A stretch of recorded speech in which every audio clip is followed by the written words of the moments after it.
Les coups de cœur culture avec vous, Christophe Combarieux. Bonjour, vous allez bien? Bonjour Sylvia, bonjour Lucas, tout va bien? Allez, on va commencer avec du théâtre et de la danse au menu donc de ces coups de cœur. Éric Cantona est bluffant, vous nous dites, dans une pièce d'Henri Bernstein. Trois grands chorégraphes au Palais Garnier pour ouvrir la première saison de Benjamin Millepied. C'est qu'on parle tellement de lui, mais ça y est, hein, c'était son Il y est, premier enfin, ça y est, en tant c'est sa que première directeur. saison.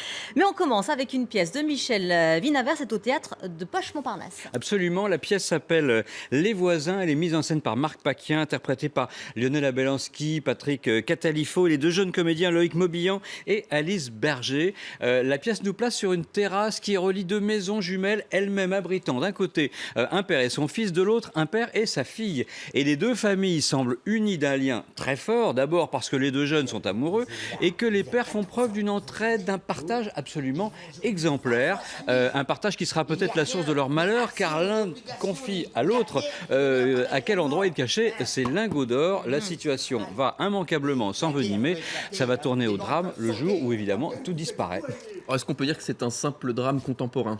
Eh ben, je dirais d'abord que c'est pas forcément et seulement qu'un seul drame, car on trouve des moments aussi plus enlevés, plus comiques, sans oublier le côté un petit peu enquête, une enquête de police quasiment. Et la mise en scène de Marc Paquin en rajoute en nous proposant presque un théâtre dans le théâtre. La terrasse redevient la scène d'un drame qu'on observe comme des voyeurs. Les maisons redeviennent des coulisses dont on voudrait savoir ce qui se trame. Et c'est finalement le mythe du voisinage qui en prend un coup et qui va évidemment décliner, qui va glisser pour devenir un environnement d'autant plus dévastateur lorsque le mal s'y installe. Voilà, Les voisins, c'est absolument excellent.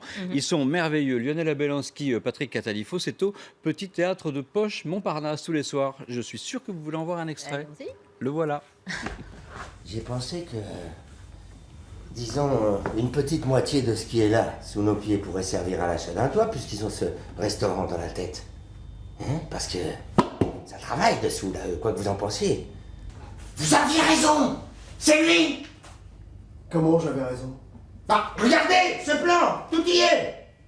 Et puis, Il est de la main d'Ulysse! Vous croyez que je n'ai pas compris pourquoi vous cherchez à ce qu'il épouse Alice? Hein? C'est pour qu'elle devienne votre créature. C'est pour me l'enlever. C'est intelligent, ça vous l'êtes. Mais vous êtes un indolent, donc un incapable. Et une seule solution, me détruire. Me ruiner. On peut aussi partager, ne pas partager. On partage et chacun laisse sa moitié dans le pot commun. ça devient le capital de l'affaire. Avec deux actionnaires, à 50%. Et ça sert de fonds de roulement. Allez, on file à présent au Théâtre Hébertot pour une pièce sur les valeurs de l'amitié et de l'honneur. Et on découvre pour la première fois au Théâtre Éric Cantona. Et vous nous dites que c'est vraiment bluffant, Éric Cantona. Il est bluffant. Il faut reconnaître, j'ai envie de dire, que l'essai du footballeur s'est transformé en coup de maître, en tout cas. C'est une pièce d'Henri Bernstein, brillamment mise en scène par sa femme, Rachida Brakni. Elle s'ouvre par la sortie de prison d'un homme incarné par Grégory Gadebois, dont on apprend plus tard qu'il a purgé sa peine à la place de son ami, incarné justement par Éric Cantona. Mais surtout par amour pour la femme de celui-ci, interprétée par Caroline Silol. À partir de là, Bernstein va nous livrer avec énormément de subtilité un combat sans cesse mouvant entre l'amitié, l'amour, mais aussi, comme vous le disiez, l'honneur et l'argent. Le combat est d'autant plus intéressant qu'il se passe après la guerre, dans les années 50, une période finalement que Rachida Brakni parvient à sublimer grâce à des costumes, grâce à des décors, des éclairages, des lumières très réussies. Voilà, très beau coup de chapeau aussi à Grégory Gadebois, tout simplement éblouissant. Et je voudrais aussi citer les deux autres comédiens qui sont vraiment à la hauteur des trois autres, c'est Marion Malenfant et Serge Biavant. Voilà, il faut aller voir ce très beau spectacle. C'est au Théâtre Hébertot tous les soirs. Regardez. Je t'aimais. Tous les gars t'aimaient. T'étais mon frère, t'étais mon exemple, un héros. Mais à présent, c'est le fric que tu chasses. T'es un héros toujours, tu sers ton business comme tu servais ta patrie. T'es un héros et un escroc, et à l'occasion un macro. Tu deviens très impoli, je vais te prier de te retirer. Je mens? Tu es en colère parce que tu sais que tu vas te faire descendre. Pas par toi. C'est oui ou c'est non. Si c'est non, je te démolis la gueule, proprement. T'as 30 secondes. Il m'a annoncé que ton intention était de me quitter pour l'épouser. Je lui ai dit que tu ne briserais pas notre union et il m'a menacé. Et puis, il s'est dominé. Voilà. Et je tort de répondre de toi. Oui, Marc, je veux m'en aller.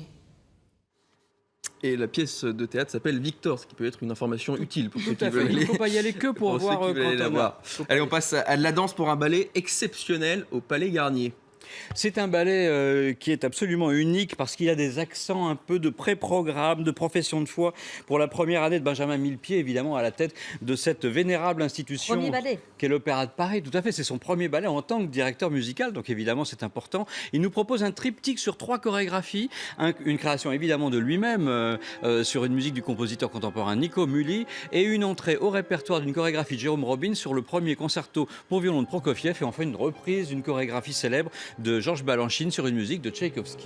Alors la réunion de ces 3 noms, ce n'est pas un hasard, ça constitue une sorte d'arbre généalogique artistique pour Benjamin Millepied. C'est effectivement avec Balanchine et Robbins que Benjamin Millepied a été formé, dirigé, inspiré en tant que chorégraphe et parvenu à ce poste prestigieux à Paris.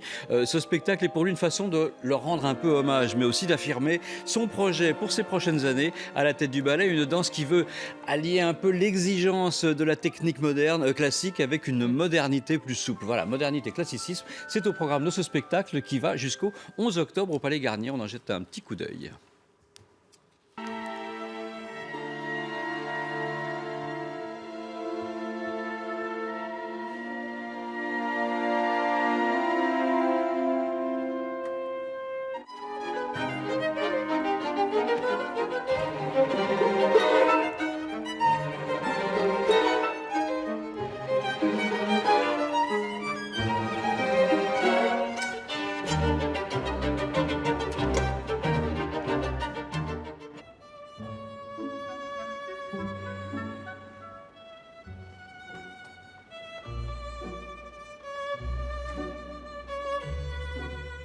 J'ai fini. Alors pour finir, Christophe, vous allez nous faire part de quelques petits coups de cœur CD et DVD. C'est une nouveauté cette Et je semaine. commencerai par le premier récital d'une toute jeune cantatrice. Elle s'appelle Julie Fuchs, elle est française. Elle vient de remporter un triomphe dans Platé à Paris. Elle consacre son premier album, c'est chez Deutsche Grammophon, son premier album magnifique. Il a des airs emblématiques des années folles de Poulenc, Ravel, Messager, entre autres. C'est absolument magnifique. Est-ce que vous aimez l'opéra Sylvia? Bah Il oui. est pour vous. Le Merci, voilà. c'est gentil. C'est le premier. La jeunesse toujours avec ces 2 jeunes musiciens. Ils ont tout juste 20 ans. L'un est violoncelliste, Bruno Philippe, l'autre est pianiste, Tanguy de Villancourt. Ils viennent d'unir leurs talents pour un album magnifique aussi consacré à la musique de chambre de Brahms et de Schumann. Ça vient de sortir chez Évidence. Allez, Là, c'est Allez, pour moi, Lucas. alors. alors ça c'est pour vous, voilà. Dans la voiture c'est formidable. Et enfin un coup de cœur cette fois pour un DVD. Le dernier film de Wim Wenders vient de sortir en DVD, Everything Will Be Fine. Des portraits croisés autour du deuil. Alors vous allez me dire que c'est pas très réjouissant pour un dimanche matin, mais la réalisation est absolument formidable. Entre autres Marie-Josée Croze, Charlotte Gainsbourg. 40 ans après, Wim Wenders est toujours un très très grand conteur. Et Voilà. ce sera le mot de la fin. Merci beaucoup Christophe Combailleux pour vos coups de cœur culture. Restez avec nous, on se retrouve pour un nouveau journal à 8h précises.